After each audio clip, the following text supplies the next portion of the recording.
Welcome to Generation Digital Workforce, the podcast that's here to explore the role of robotic process automation and other digital technologies. Whether you're just getting started or you're looking for advanced strategies and tactics, if you're curious about where human and digital workers are coming together to transform the future of work, then this podcast is for you. All right, let's get into the show.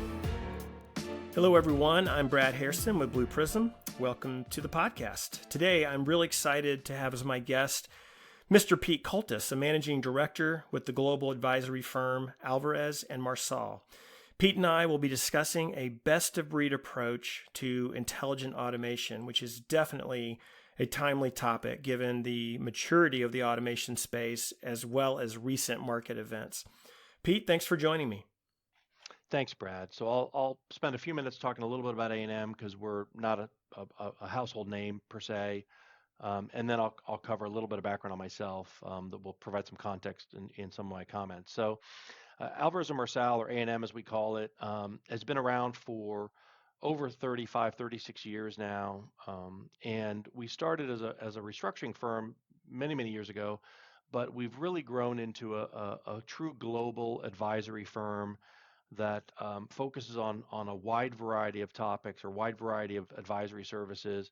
I work in our corporate performance improvement practice, which focuses on corporate clients and helping them improve. But we're about 5,000 folks globally, offices around the world, and we do a lot of the same types of work that you might find a McKinsey or a BCG or a Bain or even the Big Four doing.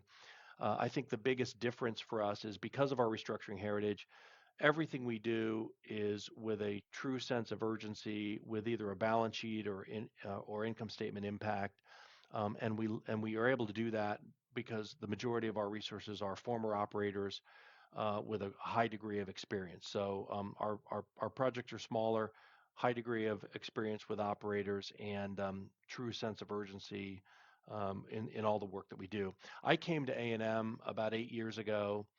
Prior to that, I built and ran a SaaS CRM company, and prior to that, I had significant stints with Accenture and Anderson, and then with Bearing Point. So I've spent my career implementing technology solutions pretty much exclusively, and then I ran a technology company for a while before coming to A&M.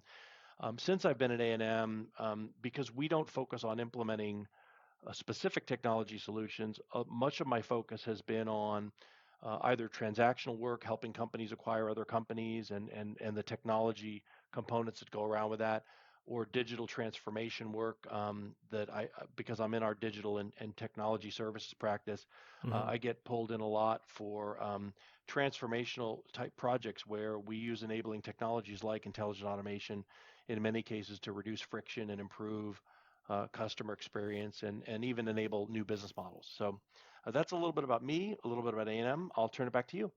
Perfect. Thank you. So, Pete, you work with a global advisory that does not implement technology, nor do you advocate for any specifically technology vendor. However, you do advise companies on how to leverage technology most effectively to improve company performance and support business strategy. Is that fair enough? Yeah, I would say we don't directly configure technology. We often get involved in a couple things. One, we will come in and remediate a distressed program. So there could be a large ERP implementation or large transformational initiative that's kind of fallen off the rails, and we'll get brought in to do that. Or we'll often help clients with IT strategy and then selection of enabling technologies, and then we'll often select and manage the underlying configuration resources, whether they come from a vendor or whether they come from a system integrator. We will often be the general contractor in managing that effort. So okay, great. That being said, I believe you are a really good person to talk to about this topic because of your objective, vendor neutral approach in working with your clients, as well as the fact that you've helped so many companies navigate their technology footprint decisions and determine the optimal approach in doing so. So let me set the stage, Pete, and then I've got a few questions here to direct to you.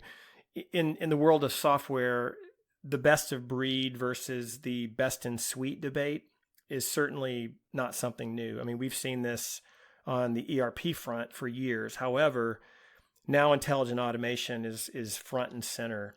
You see larger technology companies like SAP or Microsoft have started attempting to add RPA capabilities through acquisition. And then you have some RPA players that have started attempting to build out their own intelligent skills and cognitive services, kind of a all-in-one approach, if you will.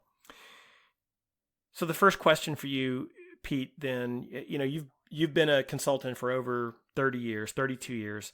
As you've worked with hundreds of companies across a myriad of industries, what are some observations you can share about the way companies buy technology solutions, and how has this changed over time? Wow, that's a big question. So I would say, years ago, and I started my career in the mainframe days, but years ago, companies, as you said, as you alluded to, made long-term investments in IT infrastructure, and with a small number of very specific solutions, right? They were either an AT&T or a Cisco shop on the network side. They were either a SAP or an Oracle shop as it related to, or some of the other JD Edwards or PeopleSoft as it came to ERP solutions. And that's evolved greatly in the last several years with the advent of things like public and private clouds, right? And choices that they bring. And pretty much everything as a solution brings solutions that are rented on a month-to-month basis, based on the exponential explosion in use of technology components you that you need to be a truly digital business. So in order to be a digital business these days, there's a lot of interoperability that has to occur, and you're often not committed long term to it. So you can make changes and you can augment and scale as you need. So, but while the enabling technologies have grown and morphed over the time, the value proposition is similar to a business, right? In general, business teams want technology that provides the most functionality and best meets their requirements at preferably the lowest cost possible, right? Mm-hmm. IT departments try to support those needs, as well as also trying to minimize cost, complexity, and provide flexibility and agility when dealing with vendors, right? They don't want to be locked into a long-term, very specific contract, right? So, and then from senior management's perspective, right, the motivation includes having more tailored applications, a better functional fit, ability to easily modify and scale up or back, kind of based on the needs and priorities of the business, right? Right. And even changing business models. So most larger companies, I would say, a lot of large companies have already made their preferred kind of choices in artificial intelligence, intelligent automation, and other products, right? Like RPA, right? In some cases, they've actually made multiple ones, right? Depending on where those decisions are being made. And they want to continue using those technologies and make sure they can be integrated with RPA. I often say that RPA um, is a phenomenal enabler, right? But it often needs things on either side of it, eyes, ears, a brain sometimes, and then also needs you need things to be able to track benefits and realize those benefits and measure them, right? So small, I would say also a couple of other observations. Smaller companies, and I've worked with all sizes of companies, often prefer all-in-one because they don't have the resources to make, they don't have the resources to manage multiple vendors in their shop, right? So they Right. would rather Right. use typically a best-in-suite approach, and they're willing to make that trade-off on maybe some more limited functionality, and they're willing to accept that, right, and work around it. Larger companies tend to be more best of breed, and often different divisions of companies make their own investments in different technologies. And I would say that one of the reasons we get brought in often is because the CFO wants to get a handle on, or the CIO wants to get a handle on where those costs are being spent and try and rationalize and consolidate some of those. But some examples to share. I'm a former both a consultant and a CRM industry exec, and I remember many times I had clients that use Salesforce. They would buy Salesforce and they would think about it as being their all-encompassing solution for marketing, sales, and support, and even their platform for development and custom applications. But often they would struggle with, and they would use it for everything, right? It was the hammer to every nail that they were trying to solve. Mm-hmm. And what happened is over time, a lot of things, they had some issues scaling that. They had issues dealing with the performance of custom apps built on that. And then often they really found that they were limited in functionality in some cases. So what we've seen more recently is and because it is an open platform, is we've seen companies leverage one or more marketing technologies for targeting, for direct mail, for for a variety of surveying, voice of the customer, listening, the variety of technologies, and they may use a whole set of different technologies on the service side of it, right? So you might have a Salesforce with an Adobe on the other side of it, and then a ServiceNow on the other side of it, handling kind of the marketing and the service components of it. Whereas, if you looked at that 10 years ago, you might have found an all end-to-end kind of Salesforce solution. Does that make sense? Gotcha. Yeah, absolutely. So you mentioned a few of these, but if you had to summarize kind of what are the core reasons why companies prefer a best of breed approach, what would you say those are? Well, I think nowadays and for the foreseeable future, there's a growing trend among the software industry, right, to build smaller, more purpose-built solutions that can interoperate with others. There's also an opposing trend where there's consolidation in the industry, right, where some of the larger players are buying different point solutions, right? So you've got kind of examples of both of that, right? A real example that I've seen in the digital transformation space is integration platforms that work with master data management solutions or marketing and service solutions, that I just mentioned that work well as well with Salesforce as they do kind of with their own integrated tools. But I think that there are a more exponential growth of best of breed point solutions that that work really well together and give companies the flexibility to get those benefits while they're mitigating, while most of the risks that they traditionally had around interoperability or integration are missing, right? So, like in the RPA space, this is true of process mining tools, benefits realization tools, and point solutions for things like scanning, OCR, and kind of persistent AI, right? So you can have an RPA tool or multiple tools connected to a benefits realization tool. You can figure out where the best opportunities for automation are with some of the best process discovery and mining tools out there that you can point at your SAP or Salesforce instances and read those logs and figure it out. And then you also have different AI solutions they can plug into. So when you have all of those in one best of suite, right, tool, you're going to sub-optimize the benefits with little benefits to the integration itself. So what you're getting in benefits of integration, you're losing in functionality, in my opinion, right? So best of suite solutions may meet some of your business needs and requirements, but and they may handle the integration components, but businesses should expect that there will be features missing, and they're going to need to adapt their processes or live with these features not being available. So Pete, for companies that do go down a best of breed path, what are some challenges that have to be managed associated with that? Yeah, I think those mostly center around the risks and challenges with resourcing and integration. So real time. So if a company has a need for real time process and data integration, and if that's critical for specific processes or functions that they're handling, it's fairly hard to achieve, even for the bigger players in the application vendor league, right? Not to mention small and medium sized providers. Best of breed, on the other hand, assumes that your business or your IT team is proficient at integrating third-party products and willing to incur costs associated with training or upgrades, right? Ensure those products work together. So that's why best of breed typically works in a larger IT organization where they can afford to manage the interoperability and the integration between them and the release management, right, of those different pieces, right? So many of the specialist vendors, by the way, are small, which means you have limited resources and geographic coverage as well as more financial risk. So, kind of spreading the wealth across vendors, I think, is a better approach for most companies. So they're not placing all their eggs kind of in one basket. So I think the other thing is, and especially where they're startup companies, right? Because you may invest in a technology solution from a startup company, and then they may get acquired, right? Which can result in a lot of changes. And even not just startup companies. I mean, I've seen clients that have invested, millions of dollars in solutions that then Hmm. ultimately got acquired by an SAP or an Oracle, where they're in the opposite shop as a from a philosophical standpoint, and it Right. obviously causes challenges for them. So, and then I guess so. You get best of breed, you get great functionality, but you got to manage the integration carefully.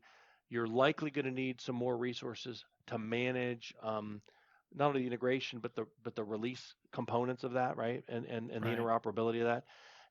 And you're probably going to need to manage multiple vendors, right? So you're going to have to manage those different relationships. So those are some of the kind of the downsides of best of breed, or some of Okay. the challenges, right? What about risk? Does a best of breed approach mitigate risk or create more risk, in your opinion? I think there's an interesting balance of risk, right? So I view risk in a couple different ways. So if I have a multi-vendor strategy, right, in general, I think that it's a lower risk than an all-in-one, right? So all-in-one, certainly I have less integration risk and less interoperability risk, but I Right. have a greater risk of placing my eggs in that basket. I have a greater risk that potentially future things that I may need from that vendor are not going to be available in their functionality. Um, and the lack of functionality may actually compromise my ability to grow my business. So I think that the risks of being constrained are equal to or greater than the risks that integration of best of breed solutions Hmm. create by having a multi-vendor strategy. Does that make sense? Yeah. Yeah. So, and then I guess maybe a couple other things. So, an all-in-one suite, right?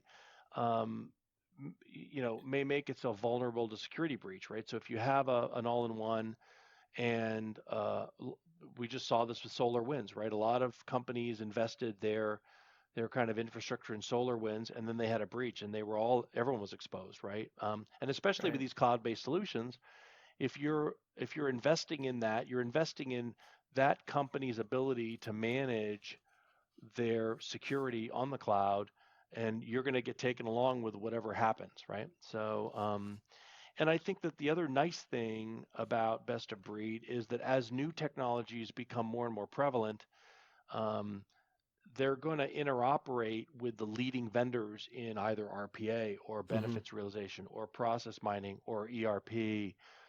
So, things like natural language processing, right, Hmm.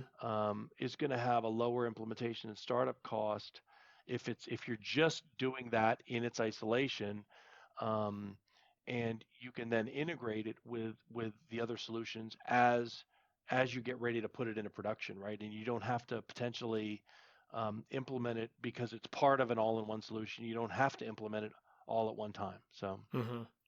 and you can swap out. So you have the Right. flexibility of, if I'm paying for things by the drink and this best of breed solution is not working for me, then Hmm. I can plan a rationalization effort around pulling that piece out and putting another component in place to do Hmm. either AI or NLP or OCR or voice response, whatever it may be.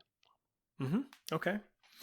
When you consider all the steps that companies go through to automate work, so think about the end to end automation cycle, how could a best of breed approach improve that or streamline it?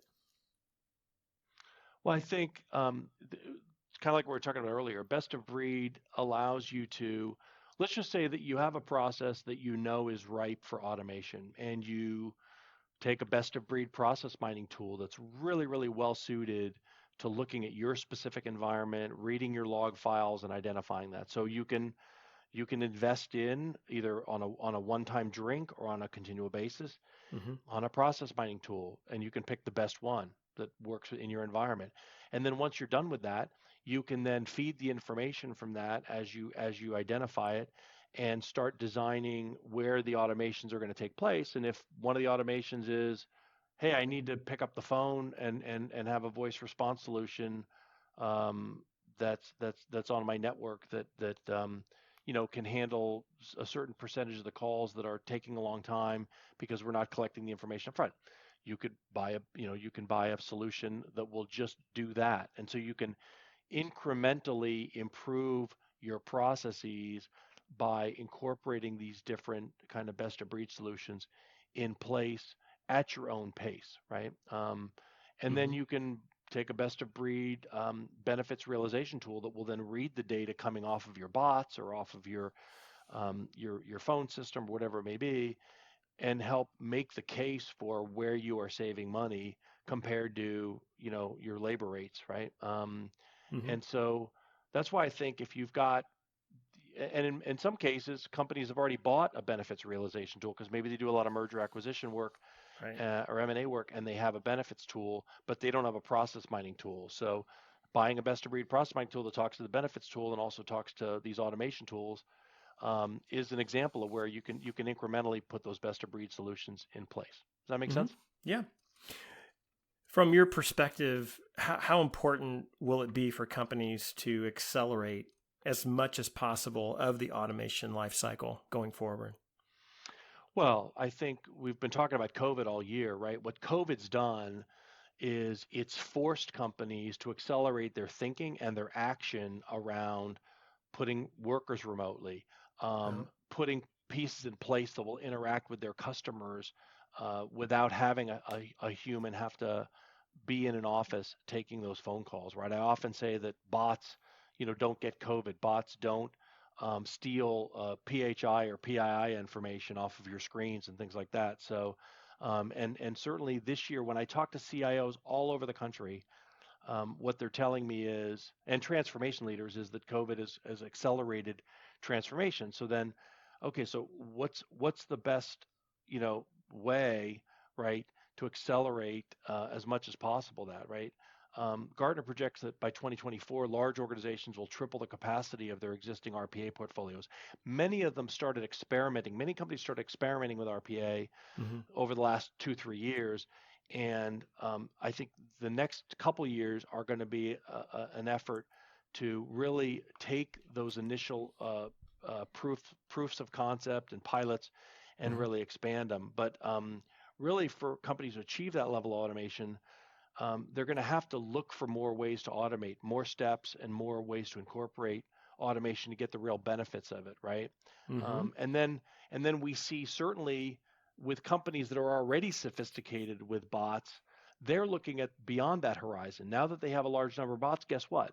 They've got the same kind of issues you have when you start out with one worker Mm-hmm. and you can directly supervise them. It's great. But once you have a whole team of workers, you need to optimize how they're working and how they're working together.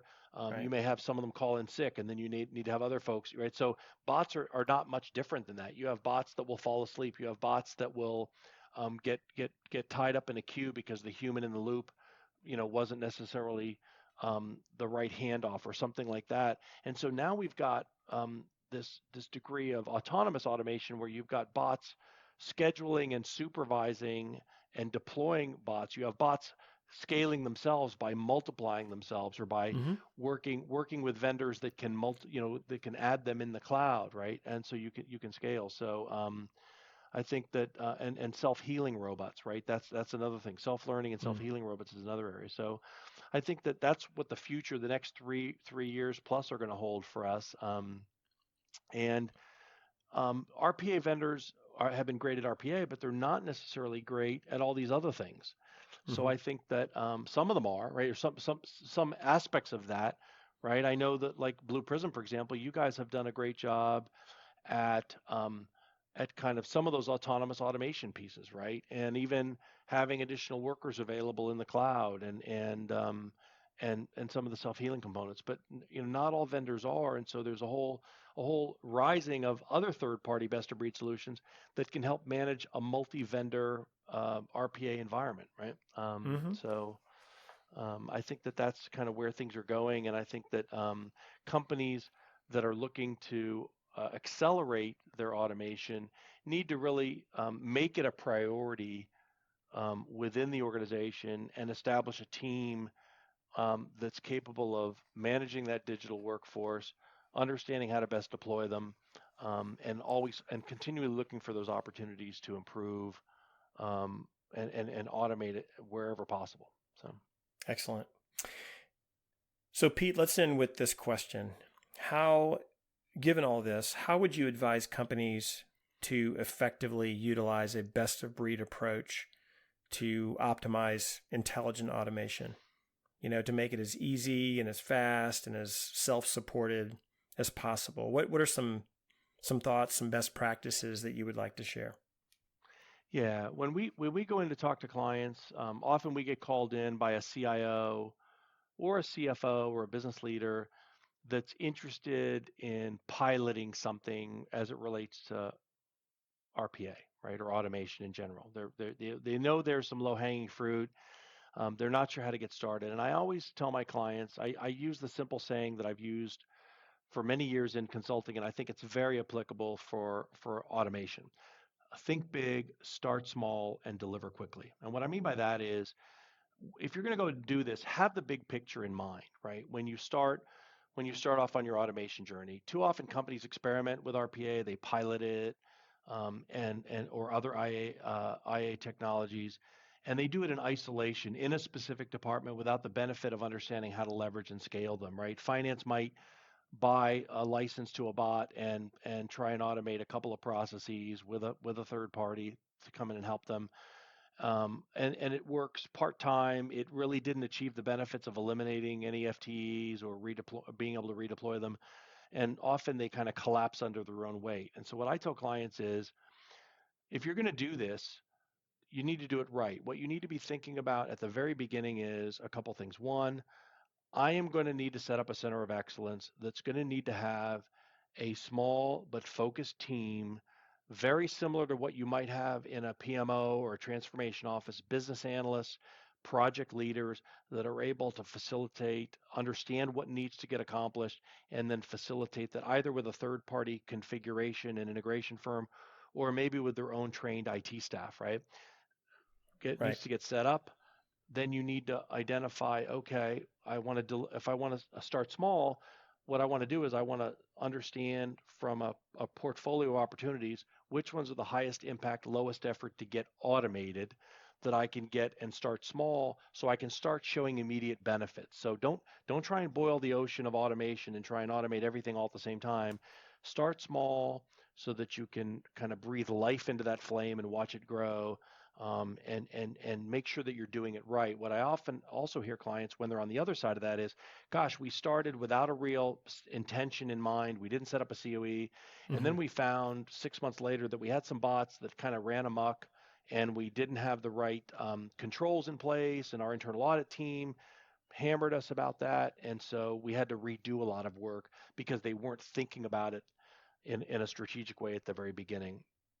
And if you start small, with low effort and high impact, you'll be able to deliver quickly, and then it will have the opposite effect. You'll be able to show some benefits. And more importantly, my job isn't to have an annuity with my clients. My job is to come in, help them set up a COE, help them build a business case for that initial kind of RPA scenario. If we need to select a vendor, we'll help them select a vendor. If they've already got a vendor in-house or in mind, we'll work with that vendor. I certainly have some favorites in ones that have worked together, including ones on this phone call that I'm on with. But I think that COE team needs to be able to continue to sustain it and grow it on a going forward basis to leverage those costs and allocate them across a broader array of departments, across a broader array of bots, solving a bigger amount of problems in automation for the company. So. Very good. Well, Pete, thank you so much for sharing your thoughts today. Insightful as always. And be well, my friend. Thank you. Great to talk to you today, Brad. Thank you again for your time. You've been listening to Generation Digital Workforce. If you want to hear more about RPA, AI, and other cognitive technologies that are shaping the future of work, join us next time as we continue to go deeper on these topics with industry innovators and experts. To make sure you never miss a future episode, subscribe to the show in your favorite podcast player. And if you've liked what you heard today, please leave us a review. It's one of the best ways to help more people find valuable content. For show notes and more info, visit us at blueprism.com/podcast. Thank you so much for listening. Until next time.